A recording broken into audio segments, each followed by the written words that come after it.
लेकिन बाकी जो 12 घंटे हैं उसको हम फोन चला के बिताते हैं या पढ़ के बिताते हैं, ये बहुत इंपॉर्टेंट है। आप 12 पढ़ लो ना, 12 मत पढ़ो, 12 में से आप 6 पढ़ लो, 7 पढ़ लो, उतना आप कंसिस्टेंसी में पढ़ो ना, उतना ही काफी बस। तो क्या है क्वेश्चन, क्या था हमारा, एक बार बताओगे आप प्लीज? हाँ जी, अगर हम पीसीएस देंगे और 24 में हमें यूपीएससी करना है, हाँ हाँ, अगर हम प्रिपरेशन करते हैं पीसीएस की, पीपीएससी प्रिपरेशन यूपीएससी प्रिपरेशन से सिलेबस तो सेम है। सर डिस्ट्रैक्शन हो जाएगा ना, नहीं होता डिस्ट्रैक्शन सिलेबस बनाकर चल रहे हैं हमें, भी क्यों बनाना है? आपको सिलेबस सेम है ना, डिफरेंट क्या बताओ, डिफरेंट क्या बताओ, यूपीएससी और पीसीएस में क्या डिफरेंस है? सर जैसे हम मैं ये कहती हूँ कि टाइम टेबल बना हुआ है कि आपसे बताओ कि दोनों में डिफरेंस क्या है? सेम है। सर ये फैक्ट छूटता है कॉन्सेप्ट। इतना सब हमारे पास, जब हम पढ़ने के लिए बैठेंगे तो जब हम पढ़ रहे होंगे क्या करेंगे? सिर्फ फैक्ट पढ़ेंगे, कॉन्सेप्ट छोड़ देंगे, कंसेप्ट पढ़ेंगे, फैक्ट छोड़ देंगे? ऐसा तो नहीं है ना, है ही नहीं बिल्कुल।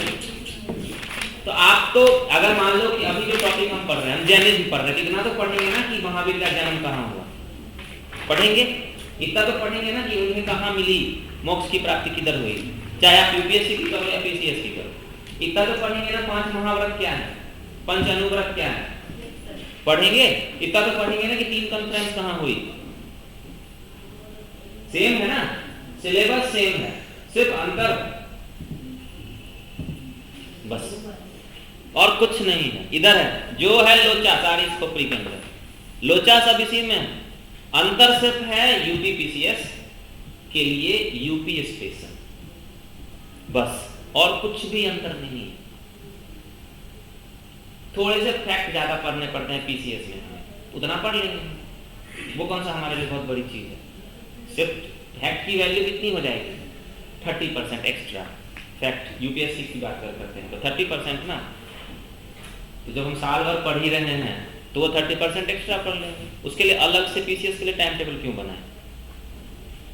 जो चीज आपको बहुत टफ लगती है ना, वो मेरे लिए बहुत इजी, मुझे लगता है वो बहुत इजी, बहुत इजी। सबसे ज्यादा खेल बड़ा, सबसे बड़ा खेल है इसका, खोपड़ी का, ये बहुत खतरनाक है ये। इसे कहो कि सब ठीक है भाई, रियली ठीक, इसे कहोगे आप बेकार है, जिंदगी बेकार बेकार। अलग से क्या बनाना, सिर्फ यूपी स्पेशल पढ़ना है तो वो तो 5 दिन की कहानी है। यूपी स्पेशल ऐसा नहीं कि इतनी मोटी बुक पढ़नी है, पतली बुक 50-60-100 पेज की बुक, 5 दिन, सिर्फ 5, चलो बढ़ा दो 7 दिन कर लो, बस यही 7 दिन की तो एक्स्ट्रा प्रिपरेशन है, बाकी तो सब समान है। इसी चीज को जो समझते हैं वो क्वालिफाई करते हैं, जो नहीं समझते हैं वो उस साइकिल में लगे रहते हैं, बुद्धिज्म वाले साइकिल में। जो इस सर्किल पे आ गया उसका जन्म और मरण कर्म के अकॉर्डिंग चलता है। जो समझ गया मोक्ष ऐसे है, सर्कल से बाहर, इसको समझाओ, कुछ नहीं है, बिल्कुल इजी। अगर 90 क्वेश्चन करना बहुत आसान है, सीरियसली मैं बातें नहीं बना रहा हूँ, सीरियसली बहुत आसान है, बहुत आसान है, बस इसको समझा देना है, आसान हो जाता है। जिन्होंने क्वालिफाई किया है वो कह सकते हैं आसान है ना, आपके लिए थोड़ा टफ है इसलिए मैं समझा रहा हूँ, बहुत आसान और भरोसा रखो, बहुत आसान। कोई अलग से स्ट्रेटजी नहीं बनानी, कोई अलग से स्ट्रेटजी नहीं बनानी है आपको, सिर्फ स्ट्रेटजी यूपी पीसीएस के लिए बनाना है। बाकी आपको सिलेबस खत्म करना है, 4 subject, history, geography, polity, economy, एक एक्स्ट्रा है यूपी पीसीएस के लिए साइंस। बिना साइंस के सिलेक्शन नहीं हो। 9-10 की एनसीईआरटी देख लो, आपको पढ़ने में कितना टाइम लगता है। 9-10 की एनसीईआरटी, बस उसमें फोकस करना है बायोलॉजी पे। 60% टाइम बायोलॉजी को दिया, 30% फिजिक्स को दिया, 10% केमिस्ट्री को दिया। बायोलॉजी से ज्यादा कुछ नहीं। आज कॉन्सेप्ट चेंज हो रहा है, साइंस के साथ साइंस टेक ऐड हो रहा है, और यूपीपीसीएस का साइंस टेक बहुत आसान है ना। सीधा क्वेश्चन, केपलर मिशन किस देश से रिलेटेड है, ये भी नहीं क्या काम है, किस देश का मिशन, अमेरिका है ना। यूपीपीसीएस को इतना ही पता है, बस उन्हें इतना ही आता है, इससे ज्यादा वो सोच ही नहीं सकते, उनके पास बहुत काम है सोचने के लिए। ये नहीं सोचेंगे केपलर मिशन का काम क्या है, उधर वो सोचने का काम उनका है, यूपीएससी वालों का, केपलर मिशन का काम क्या है। सिर्फ साइंस 9-10 की एक्स्ट्रा पढ़नी है आपको। आप में से बहुत बच्चे साइंस के स्टूडेंट होंगे है ना, उनके लिए भी ज्यादा सोचने की जरूरत नहीं। साइंस से 25 से 30 क्वेश्चन आते हैं, साइंस का साइंस टेक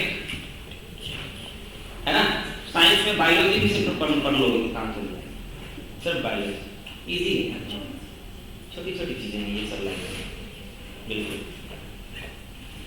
सीरियसली मजाक नहीं कर रहा हूँ, बहुत छोटी चीज है, बहुत आसान है, बहुत आसान। क्या 100%। मैंने क्या कहा, मैंने अपने लाइफ से सीखा है। लास्ट एक बात बता रहा हूँ, उसके बाद हम सिलेबस पे आ जाएंगे, सिलेबस खत्म करना बहुत जरूरी है।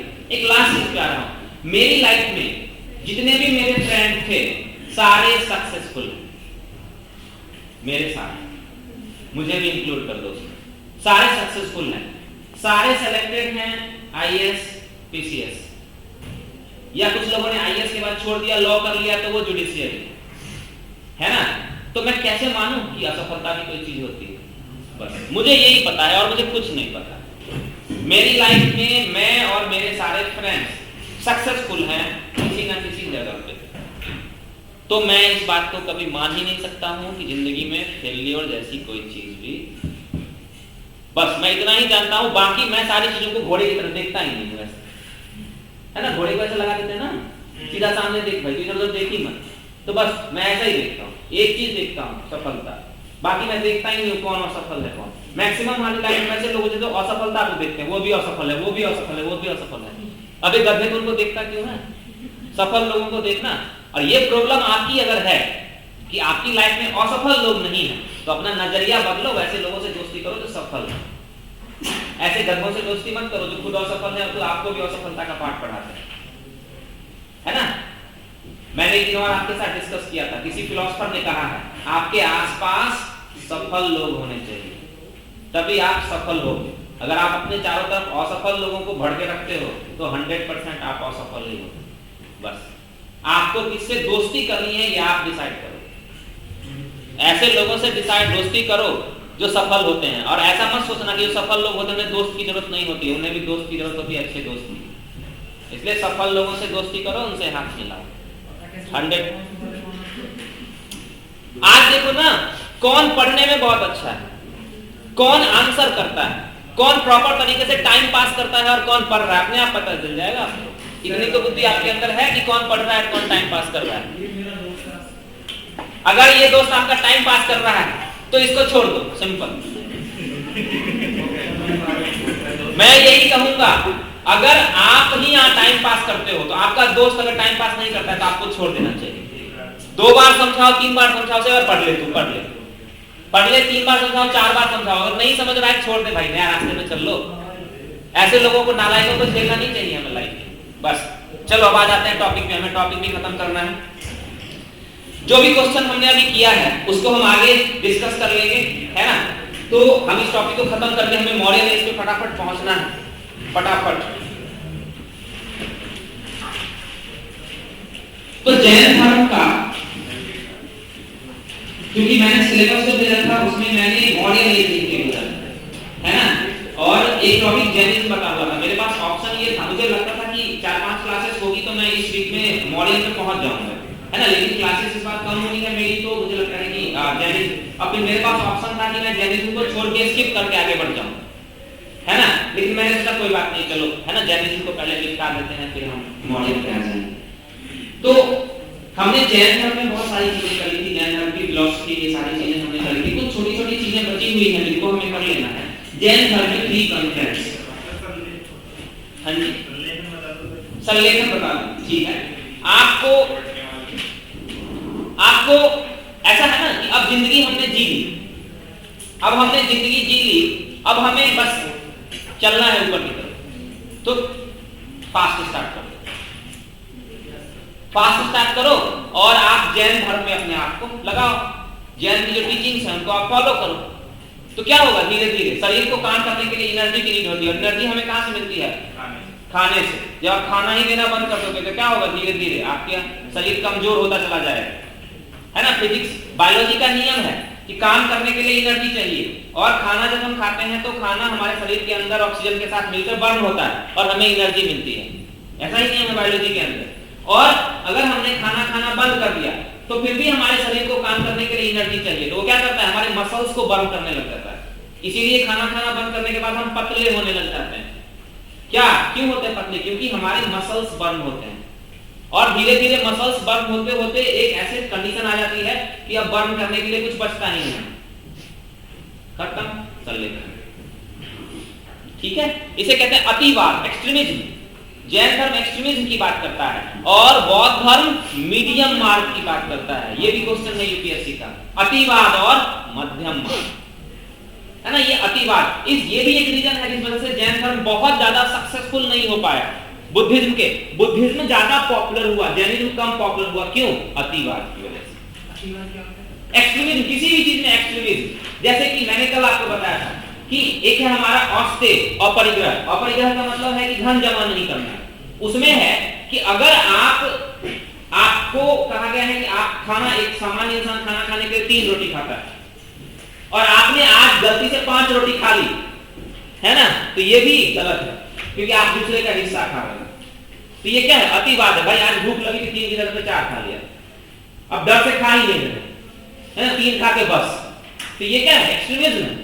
आप नहीं कर पा रहे अपनी पूरी तरह से, आपने अपरिग्रह, आपको जरूरत के हिसाब से जितनी जिंदगी आपकी जीनी है उसके हिसाब से आप धन जमा करो, उससे ज्यादा अगर कर लेते तो पाप, अपरिग्रह, है ना। तो इस तरह की चीजें क्या है? एक्सट्रीमिज्म। मरना है तो भूखे रहना, एक्सट्रीमिज्म, पॉसिबल नहीं। बिना कपड़ों के रहना, आज कैसे रहेंगे बिना कपड़ों के? बड़ी आफत है भाई।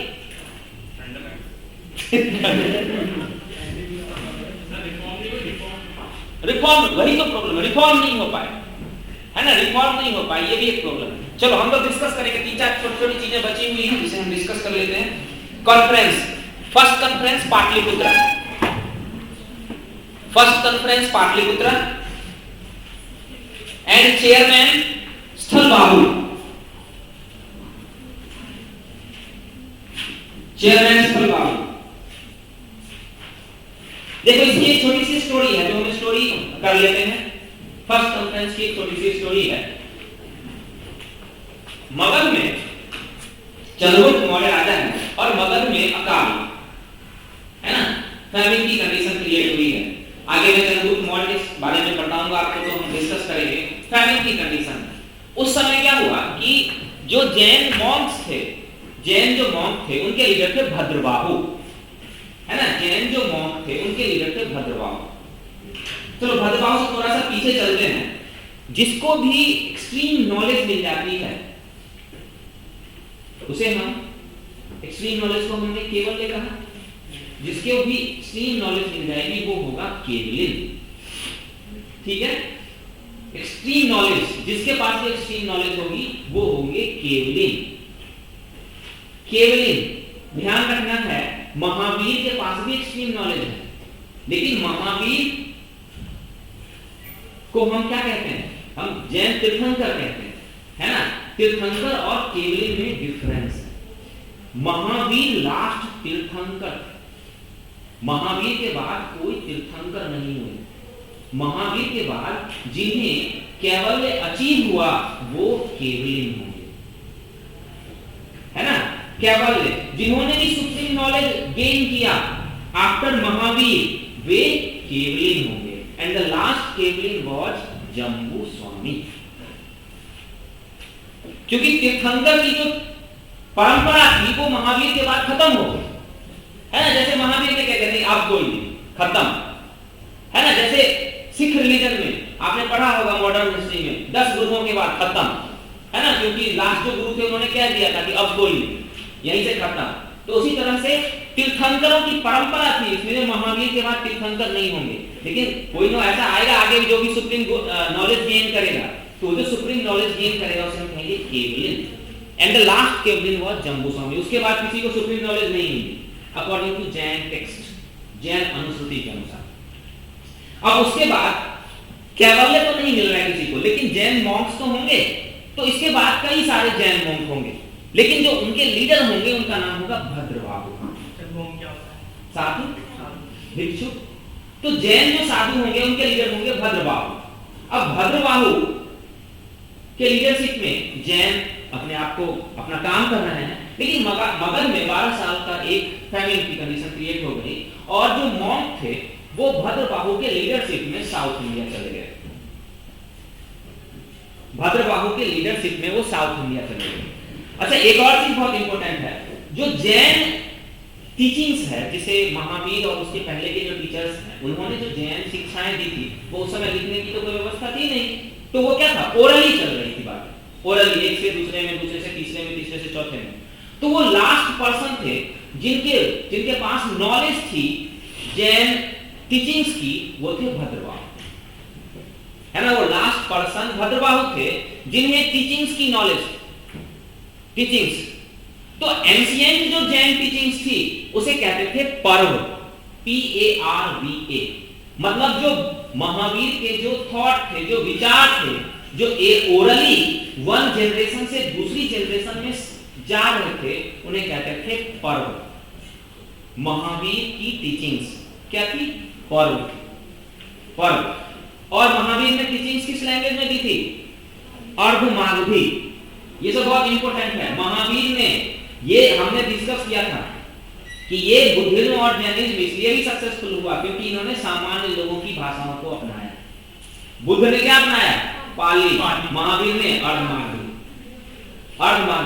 तो अर्धमागधी लैंग्वेज, भाषा का उन्होंने महावीर ने इस्तेमाल किया, और महावीर की जो टीचिंग्स थी जो एक जनरेशन से दूसरी जनरेशन तक जा रही थी, उसे हम कहते हैं पर्व, PARVA, पर्व। और प्राकृत थी, प्राकृत में एक सब पार्ट है उसका, प्राकृत का सब पार्ट है, इसे कहते हैं अर्धमागधी। प्राकृत का एक हिस्सा है अर्धमागधी। तो पर्व, अब पर्व की नॉलेज किसके पास है, भद्रबाहु के पास है। लेकिन जब भद्रबाहु साउथ इंडिया चले गए तो नॉर्थ में जो थोड़े बहुत जैन मॉन्क रह गए, वो उनकी लाइफ, उनको कोई गाइड करने वाला नहीं था, तो उन्होंने एक टीचर इलेक्ट किया, अपना चुना, स्थलबाहु। और स्थलबाहु के लीडरशिप में पहली जैन कॉन्फ्रेंस पाटलिपुत्र, स्थलबाहु के लीडरशिप में फर्स्ट जैन कॉन्फ्रेंस हुई पाटलिपुत्र में, जिसे हम कहते हैं पाटलिपुत्र वाचना। पाटलिपुत्र वाचना, first Jain conference, leadership of Sthalabahu, Pataliputra वाचना। और पर्व तो किसी को पता नहीं है, वो तो भद्रबाहु चले गए अपने दिमाग में लेकर। तो इन्होंने क्या किया, जैन अलग अलग जगहों से, मतलब सिर्फ भद्रबाहु को ही नॉलेज, कुछ नॉलेज उनको थी, कुछ नॉलेज उनको थी, कुछ नॉलेज उनको थी, कुछ नॉलेज उनको थी, तो सारे लोगों की नॉलेज को मिलाकर कंपाइल किया गया, और जो नया कलेक्शन बना उसे हमने कहा अंग, ANGA, अंग। तो ओल्डेस्ट जो जैन टीचिंग्स है उसे हम कहते हैं पर्व, और पर्व का के बाद जो दूसरी चीज आई है उसे हम कहते हैं अंग। अंग का कंपाइलेशन कब हुआ है, फर्स्ट जैन कॉन्फ्रेंस, प्रथम जैन संगीति में अंग का कंपाइलेशन हुआ है। कंपाइलेशन मतलब क्या है, सब लोगों को थोड़ा थोड़ा ज्ञान है, आप सबको थोड़ा थोड़ा ज्ञान है, एक जगह बिठाया गया, सबसे पूछा गया, हाँ भाई तुझे क्या पता, तुझे क्या पता, तुझे क्या पता, सबको एक जगह कर दिया, कंपाइलेशन। इसको हमने कहा अंग। तो ये पर्व के बाद हमारा आ गया अंग, फर्स्ट जैन कॉन्फ्रेंस। कुछ समय के बाद भद्रबाहु वापस साउथ से आ गए नॉर्थ। उन्होंने देखा भाई साहब नॉर्थ की तो रूप रंग काया ही बदल गई। तो अगर हम बुद्ध महावीर की बात करते हैं तो महावीर ने कहा, इनका कहना है जब ये साउथ से आए नॉर्थ की तरफ तो इन्होंने देखा कि जो नॉर्थ में जो बौद्ध मॉन्क हैं स्थलबाहु के लीडरशिप में, उन सब ने व्हाइट कपड़े पहन रखे, है ना। तो इन्होंने ये कपड़े क्यों, इनका कहना है जो भद्रबाहु थे, भद्रबाहु का कहना है कि जो महावीर ने अपरिग्रह कहा, अपरिग्रह में हमें अपने कपड़े भी त्याग देने थे। अपरिग्रह का मतलब है कि कपड़े भी नहीं होने चाहिए आपके पास। तो यहीं से जैन धर्म दो पार्ट में डिवाइड हो गया। जो व्हाइट कपड़े पहनते थे वो श्वेतांबर, एंड जो बिना क्लॉथ के थे वे दिगंबर। तो श्वेतांबर के लीडर कौन हो गए, स्थलबाहु, और दिगंबर के हो गए भद्रबाहु। तो ये सारी कहानी फर्स्ट कॉन्फ्रेंस में हुई है, फर्स्ट जैन कॉन्फ्रेंस पाटलिपुत्र। ये सारी इतनी स्टोरी है, उस स्टोरी में कुछ कुछ पॉइंट्स आप लिखते चलोगे तो कुछ ना कुछ कहीं ना कहीं आपके काम की चीजें हो जाएंगी। ठीक है, ओके, चले आगे। लीडर के नाम बताइए। बताइएगा श्वेतांबर और दिगंबर। श्वेतांबर के जो होंगे वो स्थलबाहु एंड दिगंबर के जो होंगे वो भद्रबाहु।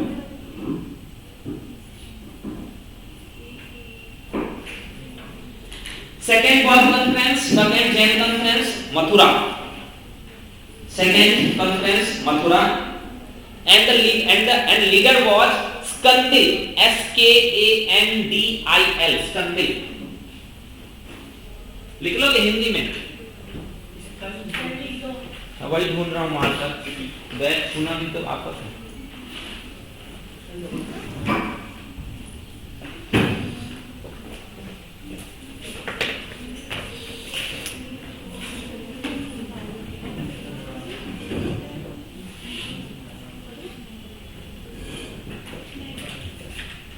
मिटाने वाला, मिटाने वाला था तो गायब हो गया।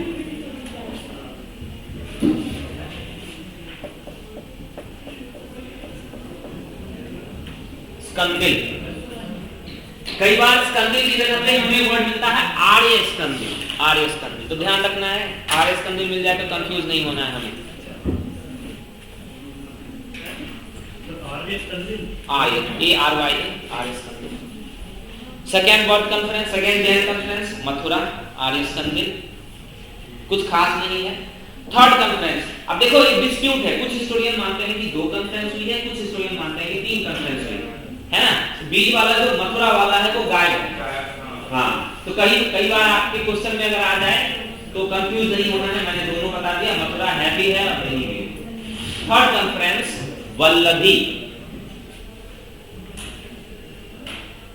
वल्लभी गुजरात में, गुजरात में अर्ली मेडिवल एज में एक बहुत ही इंपोर्टेंट सेंटर के रूप में डेवलप हुआ वल्लभी, जैन सेंटर के रूप में वल्लभी।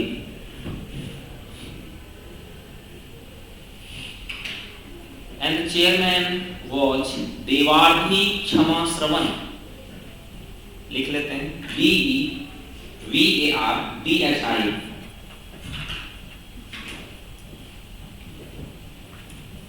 दस्तर गायब हो गया, देवार्धी एक ही वर्ग व्यक्ति है,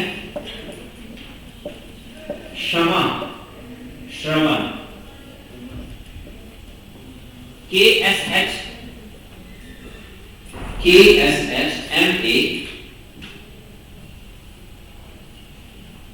SHRAWA।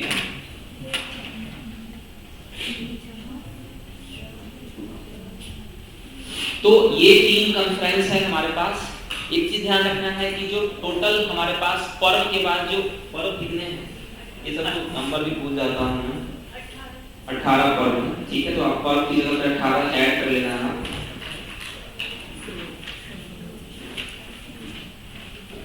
मुझे ऐसी चीजें कभी याद नहीं।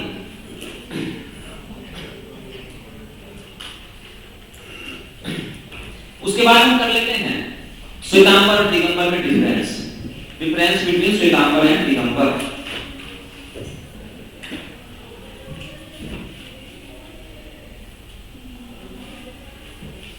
श्वेतांबर और दिगंबर में डिफरेंस, तो एक डिफरेंस तो आपने देख ही लिया है, एक व्हाइट कपड़ा पहनते हैं और एक बिना कपड़े के रहते हैं।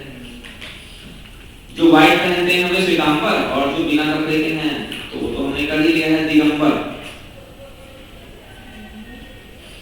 श्वेतांबर के लीडर आपने देख लिया स्थलबाहु, दिगंबर के लीडर थे भद्रबाहु, बाद में कौन बने इसके बारे में आइडिया नहीं है।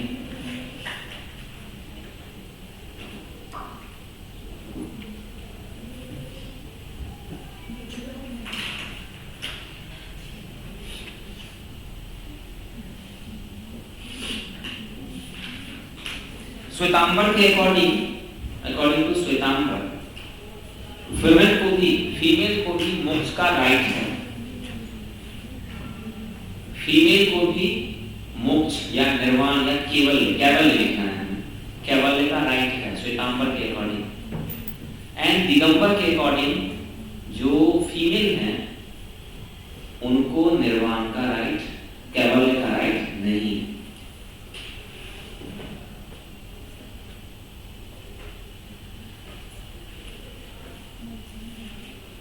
एक्चुअली दिगंबर वाले जो हैं वो कुछ ज्यादा एक्सट्रीमिज्म की बात करते हैं, अतिवाद की बात करते हैं, तो उनका मानना है कि इस अतिवाद के लेवल तक फीमेल नहीं पहुंच सकती है ना। उनका मानना है कि फीमेल इतना संघर्ष नहीं कर सकती है। अब उनको आप गलत और सही कुछ भी कह सकते हो, लेकिन उस समय की आइडियोलॉजी के अकॉर्डिंग जो श्वेतांबर वाले हैं उनका मानना है कि फीमेल भी। और एक चीज और ध्यान रखना है यहाँ पर कि जो श्वेतांबर है, श्वेतांबर आइडियोलॉजी के अकॉर्डिंग जो 19th तीर्थंकर थे मल्लीनाथ है ना, वो लेडी है ना। 19th तीर्थंकर जो मल्लीनाथ है वो लेडी, हाँ, according to Shvetambar. Shvetambar ideology के according 19th Tirthankar Mallinath was woman, but Digambar के अकॉर्डिंग वो पुरुष।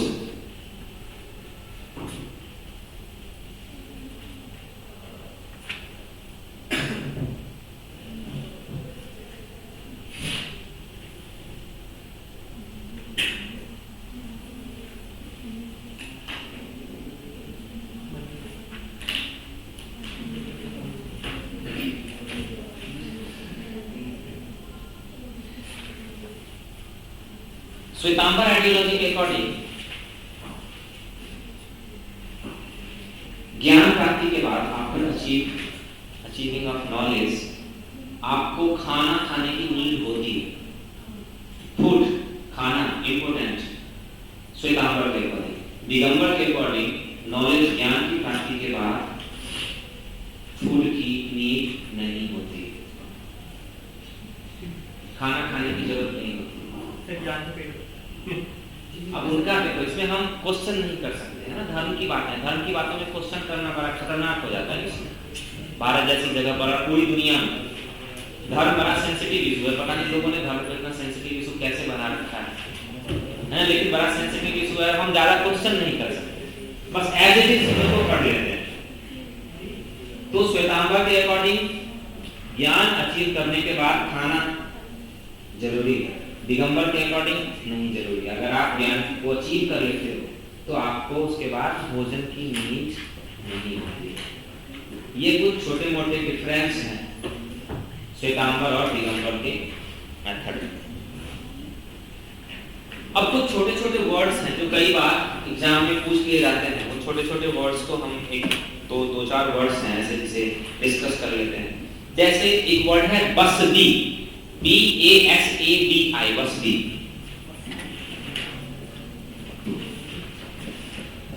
बसदी साउथ इंडिया में जो बौद्ध मॉनेस्ट्री होती थी उसे कहते थे बसदी। बौद्ध जैन मॉनेस्ट्री, जैन मॉनेस्ट्री इन साउथ इंडिया, जैन मॉनेस्ट्रीज। बौद्ध जैन मठ समझते हो ना, जहां पर मॉन्क रुकते हैं उन्हें कहते हैं मठ। साउथ इंडिया में जो जैन मॉन्क्स के लिए जो रेस्ट हाउस बनाए गए थे उन्हें कहते थे बसदी, BASADI, बसदी।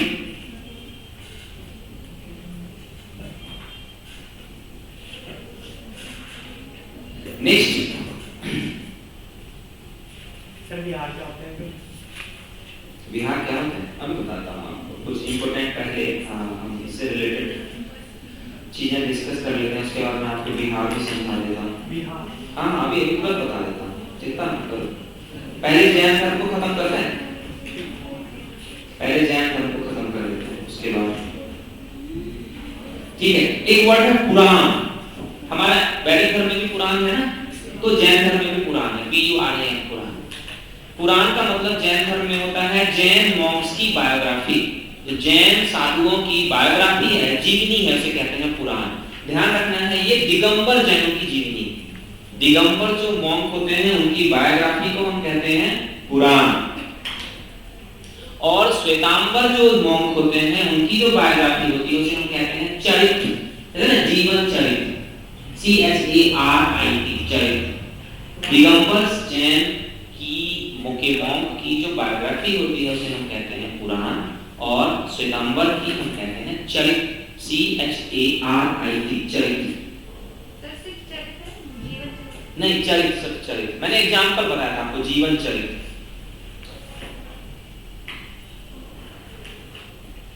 आपने कभी देखा होगा जो जैन आजकल जो बड़े बड़े जैन मॉन्क होते हैं वो अपने साथ एक मोर का पंख रखते हैं, पीकॉक। सर पूरा गुलदस्ता का हाँ वो रखते हैं। हाँ सर देखा हो तो पता नहीं चल पाएगा। हाँ, तो आप आगे देखोगे तो आपको समझ में आ जाएगा। उसे कहते हैं रजोहरण। रजो RAJOHARAN, रजोहरण। मोर के जो पंख होते हैं उन्हें हम कहते हैं रजोहरण। क्यों रखते हैं पता है आपको? कीड़ों को हटाने के लिए। उनमें है ना कि कीड़े भी नहीं मरने चाहिए, छोटे छोटे जो कीड़े होते हैं वो भी नहीं मरने चाहिए, उनको भी ऐसे ऐसे बैठना है तो ऐसे ऐसे हटा दिया उसी से, है ना, तो उसे कहते हैं रजोहरण। नेक्स्ट एक वर्ड होता है कमंडलू। कमंडलू KAMANDALU, हिंदी वाले लिख लो दे। कमंडलू, कमंडलू पानी रखने का बर्तन है ना। ये जैन मॉन्क होते हैं, एक तो वो मोर का पंख अपने पास रखते हैं, दूसरा कमंडलू। और पानी वानी होता है कहीं पीने के लिए नहीं, कोई और दूसरा काम करने के लिए, कभी ऐसे मान लो टॉयलेट जाना हो ऐसे। रजोहरण पानी रखने का बर्तन। और ध्यान रखना है कि वो बर्तन लकड़ी का बना हुआ होना चाहिए। Wooden, wooden. अच्छा नेक्स्ट एक वर्ड है, कई बार इस तरह के क्वेश्चन आ जाते हैं। एक वर्ड है हमारा स्यादवाद।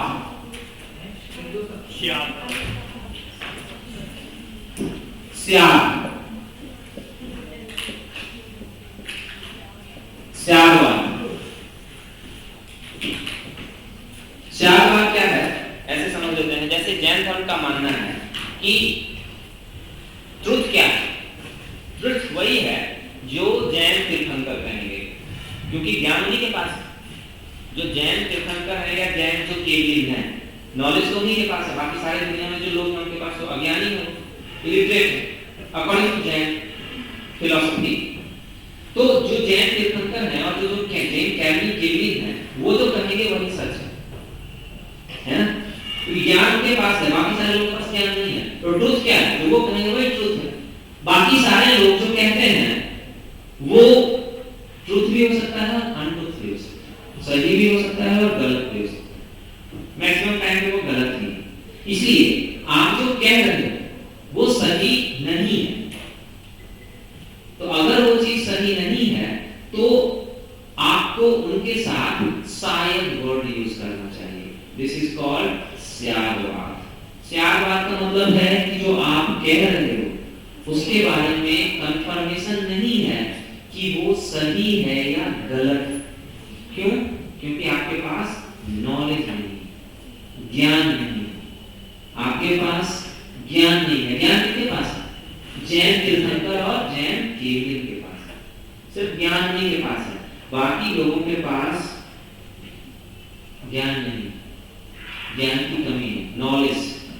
तो अगर वो कुछ बात कहते हैं, जैसे आपने कहा ये ब्लैक है ना, ये ब्लैक है, तो जैन धर्म का कहना है कि आपने कहा ना ब्लैक है। इसे मॉन्क अगर जैन तीर्थंकर देखेंगे तो उनकी नजर में ये ब्लैक नहीं व्हाइट भी हो सकता है। तो हमें आपकी बात पे भरोसा नहीं है, हमें जैन तीर्थंकरों की बात पे भरोसा है। वो कहेंगे व्हाइट तो व्हाइट है, आप कह रहे हो ब्लैक, तो आपको इसके साथ शायद लगाना पड़ेगा ये ब्लैक भी हो सकता है, नहीं भी हो सकता। अनसर्टेनिटी, अनसर्टेनिटी क्यों है? अनिश्चितता क्यों है? अनिश्चितता क्यों है? क्योंकि नॉलेज की कमी है, ज्ञान का अभाव है, इसलिए अनसर्टेनिटी। इसलिए हमें शायद या परहैप्स वर्ड यूज करना चाहिए। दिस प्रिंसिपल इज कॉल्ड स्यादवाद। स्यादवाद शायद मतलब हम जो कह रहे हैं वो सही नहीं हो सकता है क्योंकि हमारे पास ज्ञान की कमी है। ठीक है ना? ज्ञान, सारी कहानी ज्ञान से, नॉलेज से। ज्ञान से तीर्थंकर के पास ओनली तीर्थंकर, वो जो कहेंगे वही सही है। वो कह देंगे ये ब्लैक है, इसलिए वो कहते हैं व्हाइट है तो व्हाइट। हम कह रहे हैं ब्लैक है तो हमें शायद लगाना पड़ेगा, शायद नहीं भी हो सकता। ठीक है, आगे इसको दूसरे फॉर्मेट में हम समझेंगे। दूसरा जो कॉन्सेप्ट है उसे कहते हैं अनेकांतवाद। दो इंपॉर्टेंट कॉन्सेप्ट स्यादवाद एंड अनेकांतवाद। अनेकांतवाद को समझ के स्यादवाद अपने आप समझ सकते हैं हम। अनेकांत लिख लोगे, अनेकांत, ANEKANTWAAD, हिंदी वाले अनेकांतवाद। जैसे इन्होंने एक एग्जांपल दिया है ना, एग्जांपल दिया कि 3 लोगों की आंखों पे पट्टी बांध दी उन्होंने और उनको एक ऑब्जेक्ट के पास खड़ा कर दिया, 3 प्लेस। एक ऑब्जेक्ट है कुछ, है ना, एक ऑब्जेक्ट है, वहां पे तीनों को खड़ा कर दिया। तीनों को टच करके बताना है कि वो क्या है ना। एक ने उसके हाथी का एग्जांपल दिया था उन्होंने, है ना। एक ने उसके पेट को टच किया तो उन्होंने कुछ और कहा। एक ने उसकी पूंछ को टच किया, उन्होंने कुछ और कहा। और एक ने उसकी सूंड को टच किया, उसने कुछ और। ठीक है, क्यों कहा? चीज तो एक ही है, एक ही चीज है ना। अलग अलग एक्सप्लेनेशन क्यों है? क्योंकि उनकी आंखें बंधी हुई है, आंखें बंद है। तो आंखें बंद होने की वजह से उन्होंने एक ही चीज को 3 तरीके से एक्सप्लेन किया। आंख बंद होने का क्या मतलब है? ज्ञान का ना होना, ज्ञान का ना होना। आपके पास ज्ञान की कमी है, आंखों का बंद होने का मतलब ज्ञान नहीं है आपके पास। तो अगर आपके पास ज्ञान नहीं है, सिंपल छोटी सी चीज है, आंखों पे पट्टी बंधी हुई है, तो आप हाथी को ही अलग तरीके से एक्सप्लेन कर रहे हो। और जब आपकी आंखें खुली तो आपने देखा वो हाथी है। तो सिंपल आंख पे पट्टी बंधी होने से आपने इतने सारे कांड कर दिए। तो अब आपके पास ज्ञान ही नहीं है, तो हर एक चीज के अलग अलग मतलब बन सकते हैं, अलग अलग अर्थ बन सकते हैं। इस कॉन्सेप्ट को हम कहते हैं अनेकांतवाद। दोनों एक दूसरे से जुड़ा हुआ है। स्यादवाद मतलब ज्ञान की कमी की वजह से हमने चीजों को सही तरीके से एक्सप्रेस नहीं किया, अनसर्टेनिटी, अनिश्चितता है, शायद वर्ड यूज करो। और ज्ञान की कमी की वजह से हमने एक ही चीज को डिफरेंट तरीके से एक्सप्लेन किया, एक ही चीज की व्याख्या अलग अलग तरीके से कर दी, बिकॉज आपके पास ज्ञान नहीं है, जबकि वो चीज एक ही है। अनेक अर्थ बन जाता है, एक ही शब्द है, एक ही चीज है, एक ही ऑब्जेक्ट है, आप सबने उसे अलग अलग तरीके से की। ऐसे नहीं, देखो आप एक क्वेश्चन आपको मेंस का आंसर लिखने के लिए दे दिया जाए, जितने लोग उतने आंसर, अगर एक दूसरे को कॉपी ना करें तो, है ना, क्या सच है उसमें से? इसलिए मार्किंग एवरेज होती है। कोई चीज जो है वो, अब मान लो कि उस पे मैं मार्किंग करूंगा तो मैं अपने अकॉर्डिंग मार्किंग करूंगा ना, तो मेरा अपना अलग। अब मुझे लगता है कि मेरे अकॉर्डिंग जो बहुत पास है मैं उनको 5 मार्क्स दे दूं, जो बहुत थोड़े से दूर है उनको 4 दे दूं, जो थोड़े से ज्यादा दूर है उनको 3 दे दूं। मेंस में कोई चीज गलत और सही नहीं होती है। अब ऐसा नहीं कि आपको अकबर के बाप का नाम या अकबर की कहानी लिखनी है तो वो ऑब्जेक्टिव से बिल्कुल डिफरेंट होता है। वहां मेंस में जो आप आंसर, एक्चुअली मेंस में यूपीएससी में किसी को 0 मार्क्स नहीं आते, कम से कम 1 मार्क्स आएगा, 0 नहीं देता है ना। किसी भी चीज में 0 माइनस में मार्क्स नहीं होते हैं, क्योंकि कोई भी चीज मेंस में गलत नहीं होती। इसका मतलब ये नहीं है कि हम लोग जैन आइडियोलॉजी को फॉलो कर रहे हैं, बस ये समझना है हमें कि जैन आइडियोलॉजी के अकॉर्डिंग 2 कॉन्सेप्ट है। एक बार यूपीएससी ने क्वेश्चन पूछा था, सिंपल छोटा सा क्वेश्चन, स्यादवाद और अनेकवाद किस रिलीजन से रिलेटेड है, तो उन्होंने ये तो पूछ लिया है। अब आगे वो ये पूछ सकते हैं कि स्यादवाद का मतलब क्या है और अनेकांतवाद का मतलब क्या है। स्यादवाद ज्ञान की कमी है, तो जो आप कह रहे हो वो सही नहीं है, शायद वर्ड यूज करो। और अनेकांतवाद मतलब एक ही चीज को अलग अलग एक्सप्रेस किया जा सकता है, क्यों? ज्ञान की कमी की वजह से। ठीक है, स्यादवाद और अनेकांतवाद। नेक्स्ट,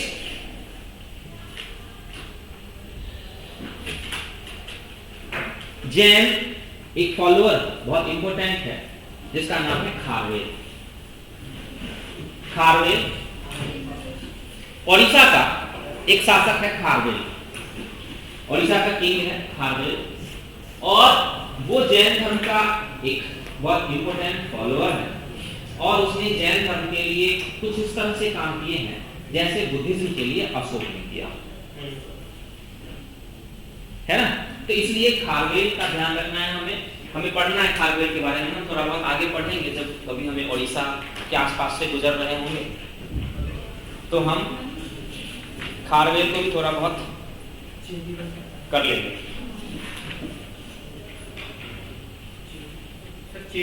चेदी डायनेस्टी है,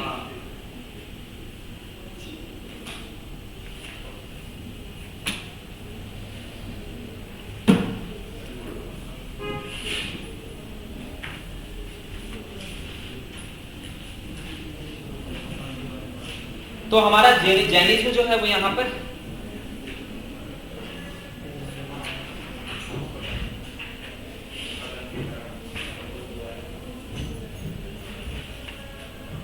जैनिज्म हमारा यहाँ पर फिनिश टाइम है क्या?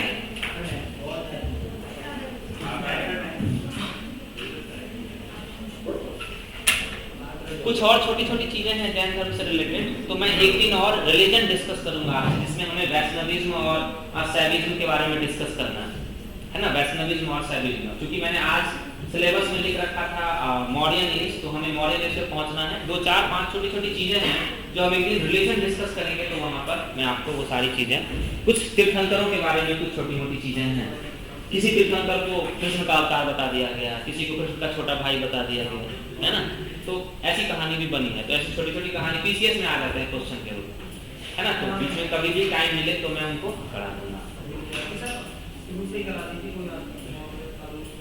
2-3 चीजें ही हैं, वो एक दिन हमें डिस्कस करना है धर्म। जब हम बुद्धा एज पे जब हम गुप्ता एज पे आएंगे ना, जब गुप्ता एज पे पहुंचेंगे तो हमें अलग से एक धर्म डिस्कस करना पड़ेगा, जिसमें हम वासुदेव को डिस्कस करेंगे, हम विष्णु के अवतारों को डिस्कस करेंगे, हम शैव धर्म को डिस्कस करेंगे। तो वहां पर ये सब चर्चा करना है ना, कि जैन धर्म में भी ये सब लोग हैं जिनको हम ऐसे कंपेयर कर देते हैं।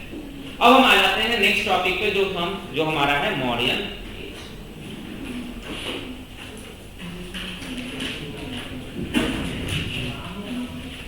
बहुत ही इंपॉर्टेंट पार्ट एंशिएंट हिस्ट्री का। तो स्टार्ट हम करते हैं कि हमारे पास मॉडर्न एज को पढ़ने के लिए क्या क्या सोर्स है ना। तो उसी तरह से हमेशा हमने पढ़ा है, किसी भी टॉपिक को पढ़ने के लिए हमारे पास 2 तरह के सोर्स होते हैं, literary evidence and archaeological evidence.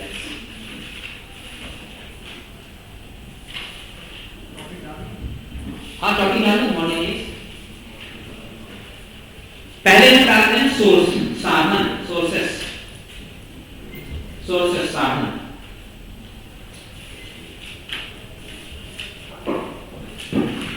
देखो एक छोटी सी बात और बताता हूँ, जो मैं आज कुछ और बच्चों के साथ शेयर कर रहा था, है ना।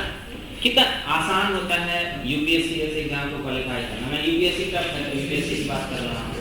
सीरियसली देखो, मैं कहता हूँ कि हिस्ट्री से कितने क्वेश्चन आते हैं? 18, history plus art and culture, maximum 18 question. चलो 22 छोड़ दो, 18 मान लेते हैं, ठीक है। 18 में मैं कहता हूँ हमें टारगेट, मैं खुद टारगेट करता हूँ 8 क्वेश्चन, 8 ही सिर्फ 1 क्वेश्चन, इतने से हो जाएगा सर हमारा, सिर्फ 1 क्वेश्चन। अब 1 क्वेश्चन को 3 पार्ट में डिवाइड कर दो, एंशिएंट, मेडिवल, मॉडर्न।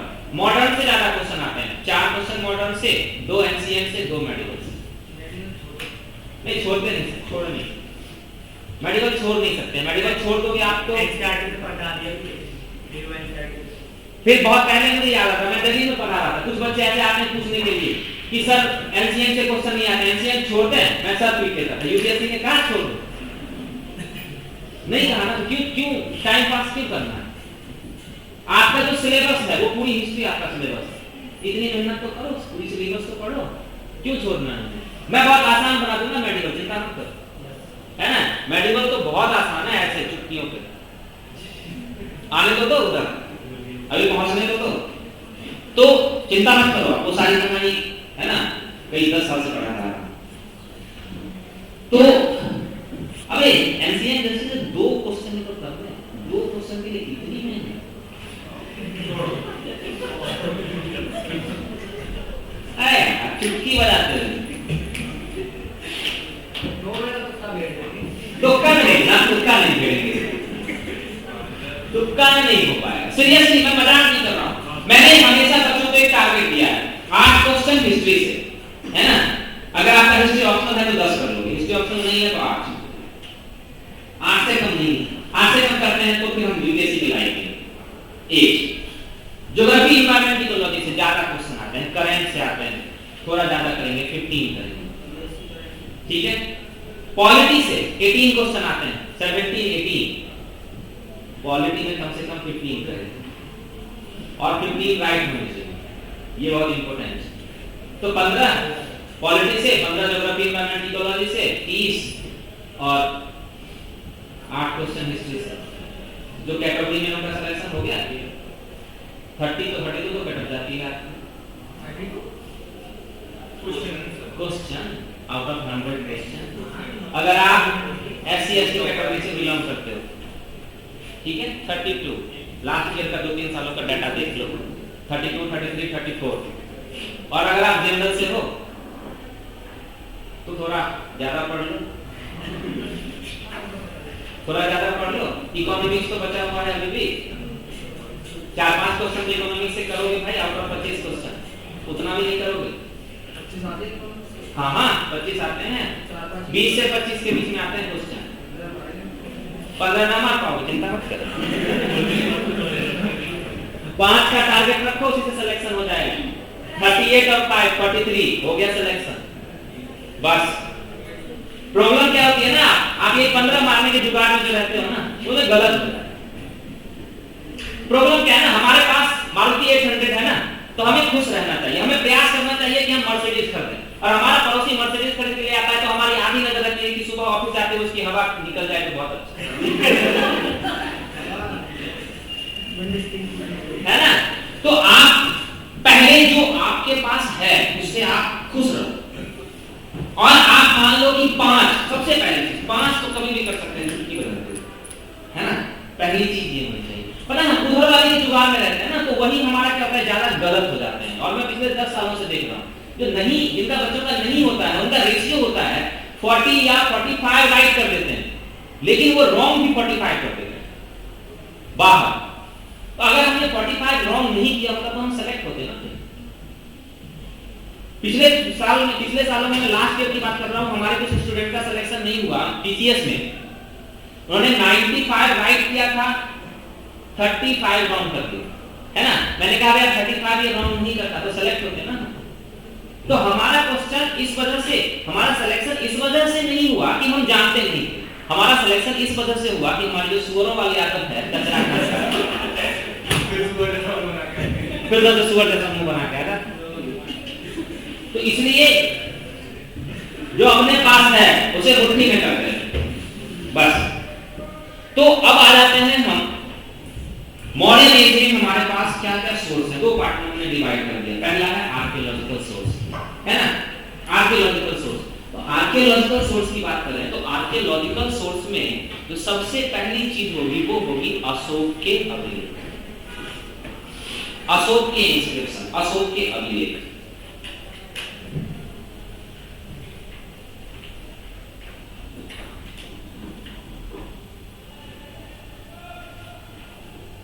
ठीक है। दूसरी चीज,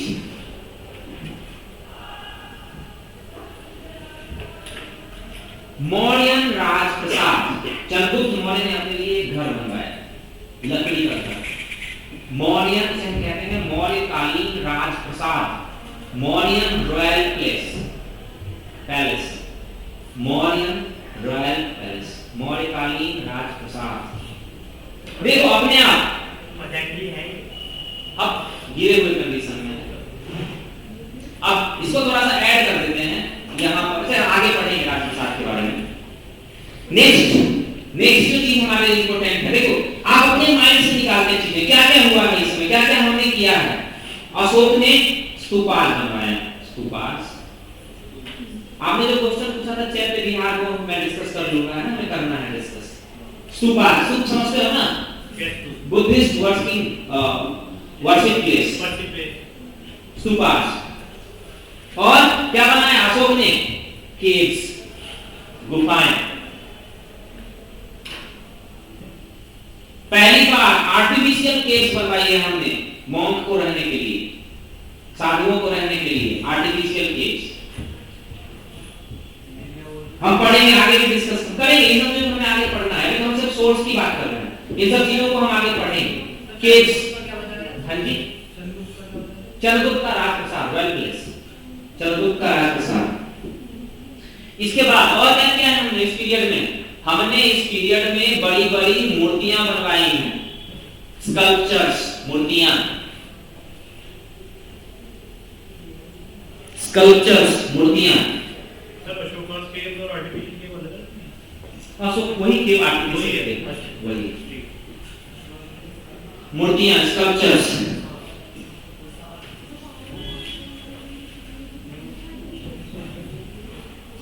एक खास तरह के बर्तन का हमने इस्तेमाल किया, यूटेंसिल, NBPW, आगे बताऊंगा, NBPW,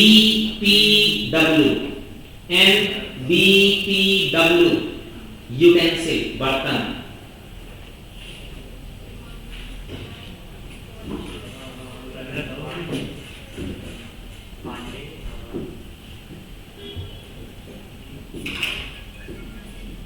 चंद्रगुप्त मौर्य के दो इंस्क्रिप्शन है, दो अभिलेख हैं, Sohgaura and Mahasthan inscription. Sohgaura, SOHAGAURA,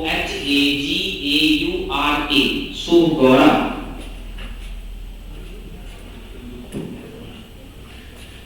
Sohgaura, ये मिलाने वाला डस्टर पता नहीं कहां गया। सोहगौरा और महास्थान, MAHASTHAN, महास्थान। सोहगौरा और महास्थान इंस्क्रिप्शन, अभिलेख। ये क्वेश्चन है यूपीएससी का, एक बार क्वेश्चन के फॉर्मेट में आया हुआ है, सोहगौरा और महास्थान। डायरेक्टली नहीं आया, इनडायरेक्टली आया हुआ। ये हमें फैमिन की इंफॉर्मेशन देता है, अकाल। इस इंस्क्रिप्शन से हमें ये इंफॉर्मेशन मिलती है कि चंद्रगुप्त मौर्य के पीरियड में फैमिन की कंडीशन क्रिएट हुई थी और राज्य की तरफ से लोगों को असिस्टेंस प्रोवाइड कराई गई। चंद्रगुप्त मौर्य के पीरियड में हम पढ़ लेंगे, इसमें वो पढ़ना है। सोहगौरा एंड महास्थान इंस्क्रिप्शन, ये सारे के सारे हमारे पास क्या है? आर्कियोलॉजिकल एविडेंसेस, पुरातात्विक साक्ष्य। नेक्स्ट आ जाएगा हमारे पास लिटरेरी एविडेंस, लिखित साक्ष्य।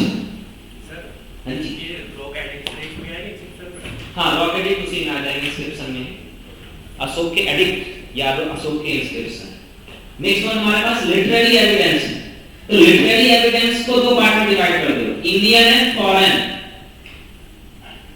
लिखित साक्ष्य को दो पार्ट में डिवाइड कर देते हैं, इंडियन एंड फॉरेन। सबसे पहले फॉरेन की बात कर लेते हैं, मेगास्थनीज की इंडिका, मेगास्थनीज की इंडिका। इसके अलावा कुछ और राइटर्स हैं, जैसे Pliny,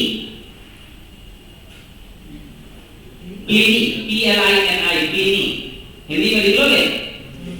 Strabo, STRABO, Strabo, etcetera. आगे नाम हम पढ़ेंगे, आपको मिल जाएगा आगे नाम। प्लिनी, स्ट्रैबो, आगे कुछ और नाम मिलेंगे जिनको हम आगे पढ़ेंगे। जब हम चंद्रगुप्त मौर्य को पढ़ेंगे तो हम वहां पर इन नामों को पढ़ेंगे। तो दो कुछ इंपॉर्टेंट फॉरेन सोर्स हैं, जैसे इसमें सबसे इंपॉर्टेंट है मेगास्थनीज की इंडिका। इंडियन सोर्स की बात करते हैं, भारतीय सोर्स की बात करते हैं। तो भारतीय सोर्स में जो पहला सोर्स हमारा होगा वो होगा कौटिल्य का अर्थशास्त्र, अर्थशास्त्र कौटिल्य का।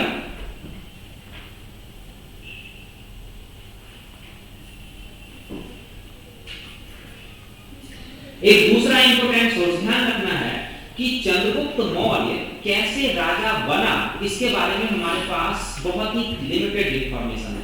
राजा बनने के बाद उसकी लाइफ से रिलेटेड बहुत सारी इंफॉर्मेशन है, लेकिन चंद्रगुप्त मौर्य कैसे राजा बनता है, कौटिल्य ने कैसे हेल्प करी उसकी, कैसे उन्होंने डिप्लोमेसी और कॉन्स्पिरेसी से मगध के राजा को हराया, ये सारी की सारी इंफॉर्मेशन हमें एक बुक से मिलती है जिसका नाम है, अर्थशास्त्र में नहीं है ये चीज, मुद्रा राक्षस, मुद्रा राक्षस, विशाख दत्त, विशाख दत्त की मुद्रा राक्षस। लेकिन ध्यान रखना है ये बुक बाद में लिखी गई है, गुप्ता एज में। मुद्रा राक्षस ऑफ विशाख दत्त, गुप्त काल में, गुप्ता पीरियड में।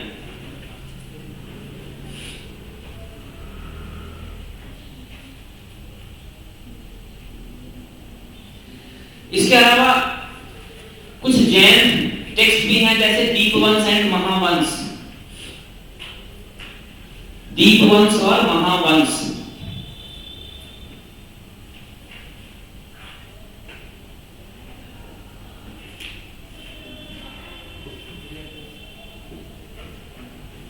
आगे हम अंदर में कुछ और इंफॉर्मेशन ना गैदर करेंगे। कि कौन कौन सी चीजें हैं। बहुत सारी बुक्स हैं जो हमें मौर्यन एज के बारे में बताती हैं, बहुत सारी बुक्स हैं ऐसी। तो धीरे धीरे हम अलग अलग जगह पे हम उन चीजों की स्टडी करेंगे। बस हमें ध्यान रखना है कि कुछ बौद्ध बुक्स भी हैं और कुछ जैन बुक्स भी, है ना, ये भी हमें ध्यान रखना है, ऐसा नहीं कंफ्यूज हो जाएंगे वहां पर। जैन बुक्स भी लिख लेंगे हम साथ में, जैन टेक्स्ट। बौद्ध में दीपवंश और महावंश बौद्ध है। नहीं, मैंने कहा कि बौद्ध भी है और जैन भी। जैन बोल दिया था, पेपर करेक्शन कर लेते हैं, सॉरी। तो बौद्ध टेक्स्ट है हमारे पास, दीपवंश और महावंश, और इसके अलावा कुछ जैन टेक्स्ट भी अवेलेबल है हमारे पास। मतलब मौर्यन एज की स्टडी करने के लिए हमारे पास सोर्स बहुत, पहली बार इतना सोर्स है हमारे पास किसी पीरियड के बारे में, इसलिए सबसे ज्यादा अच्छी तरीके से जो इंडियन हिस्ट्री में इसे एक्सप्लेन किया गया है, सबसे पहला टॉपिक वो है मौर्यन एज।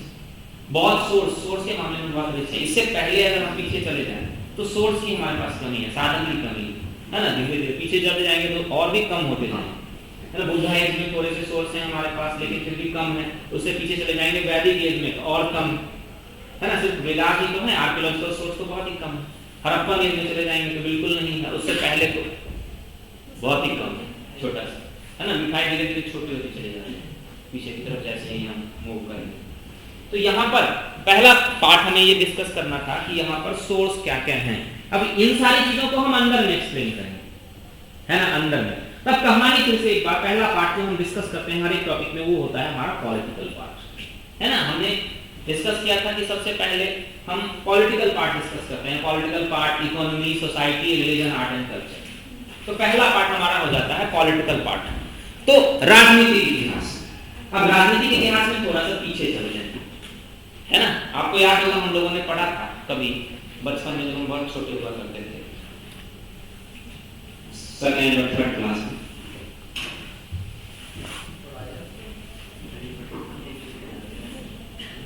सेकेंड और थर्ड क्लास में थे ना हम सब एक साथ?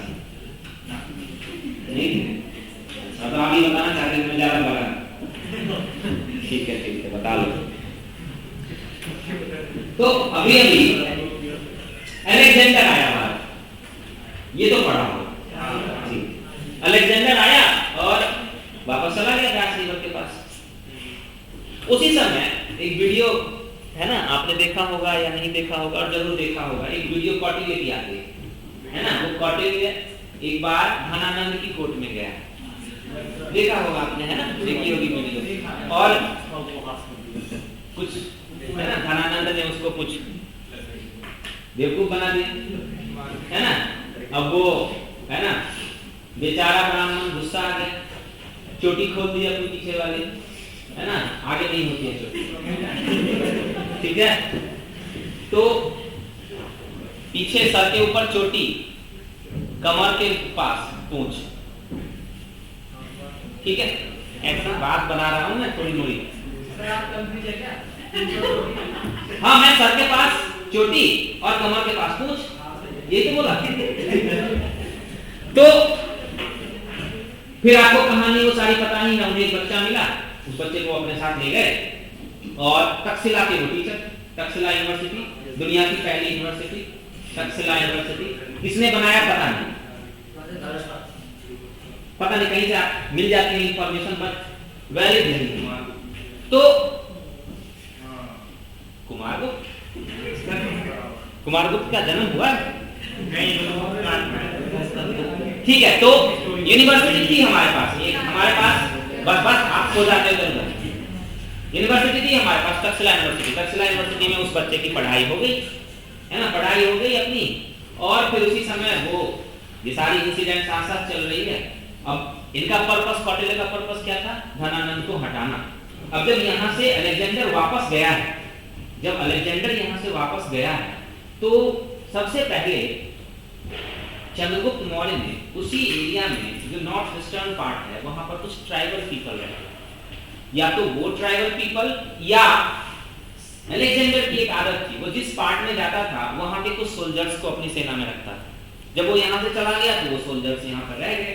तो ऐसे लोगों की उसने एक सेना बनाई, है ना। ऐसे लोगों की उसने एक सेना बनाई और सबसे पहले उसने नॉर्थ वेस्टर्न पार्ट जो है हमारा उसको ऑक्यूपाई किया। नॉर्थ वेस्टर्न पार्ट जो भारत का जो नॉर्थ वेस्टर्न पार्ट है उसे उसने ऑक्यूपाई किया।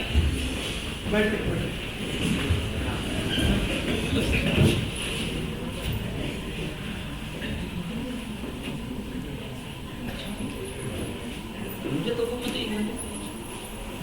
तो कहानी कॉमेडी बढ़ाएंगे आगे, ठीक है सर? आ गए ना, अब आप ज्योग्राफी कंटिन्यू